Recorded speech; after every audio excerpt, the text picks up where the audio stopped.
आज आपसे बात करेंगे कि ब्लड सर्कुलेशन आपकी बॉडी में क्या रोल प्ले करती है और इसको इंप्रूव करने के लिए आप कौन से डिफरेंट टेक्निक्स को अडॉप्ट कर सकते हैं। तो अहम अलामात में यह है, जब हमारा खून ठीक से सर्कुलेट नहीं करता तो हमारे हाथ पांव सुन्न या ठंडे होना शुरू हो जाते हैं। जिस्म के इन हिस्सों में टीसे उठने का एहसास होता है या सुइयां चुभना शुरू हो जाती हैं।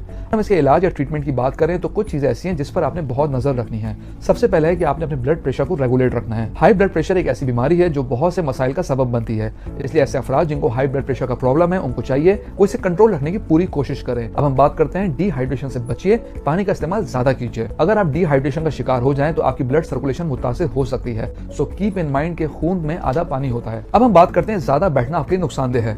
जब हम किसी भी जगह ज्यादा देर तक बैठते हैं तो ये खून की सर्कुलेशन को स्लो कर देता है, जिससे कमर और टांगों के मसल्स पर इफेक्ट आता है जो खून की सर्कुलेशन को भी स्लो कर देता है। अगर आप योगा या वर्कआउट करते हैं तो खून के फ्लो में बेहतरी पैदा होने का बहुत बेहतरीन सोर्स है। व्यूअर्स, अब हम बात करते हैं ब्लड को पंप करने के लिए क्या करना चाहिए। तो इसके लिए बेहतर है कि आप एरोबिक्स कीजिए, साइकिलिंग कीजिए, रनिंग कीजिए, स्विमिंग कीजिए। ये वो एक्सरसाइजेज हैं जो बहुत मुफीद हैं। ये सब करने से हम ज्यादा ऑक्सीजन ले रहे होते हैं, ये हमारे पट्टों में मुंतकिल होते हैं और हमारे खून को पंप करते हैं, जो आपके हार्ट को स्ट्रॉन्ग करता है, हाई ब्लड प्रेशर को कंट्रोल करता है और ब्लड सर्कुलेशन को बहुत इंप्रूव करता है।